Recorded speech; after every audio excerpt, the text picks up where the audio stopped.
আসসালামু আলাইকুম সবাইকে। আজকে আমরা কাজ করব একটা 2 হর্সের সাবমার্সিবল পাম্প নিয়ে।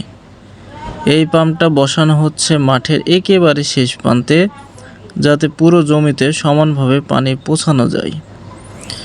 প্রথমে আমরা সঠিকভাবে জায়গা নির্ধারণ করেছি, তারপর সঠিকভাবে সেটআপ করে সাবমার্সিবল পাম্প বসানো হচ্ছে।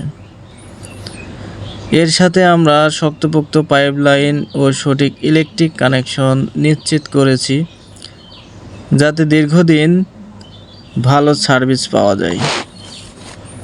এই 2 হর্স পাওয়ারের মোটরটা খুব সহজেই বড় এরিয়া কভার করতে পারে, ফলে কৃষকের জমি সঠিক সময়ে পানি সেচ দেওয়া সম্ভব হয়। আপনারা দেখতে পাচ্ছেন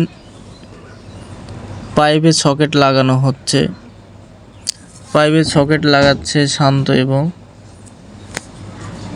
লিখন। পাইপগুলো ভালোভাবে টেপ পেঁচানো হচ্ছে। এবার পাইপগুলো সেটআপ দেওয়া হচ্ছে। মাঠের জমিতে সেচ দেওয়ার জন্য এটা খুবই ভালো একটা সিস্টেম। 2 horse motor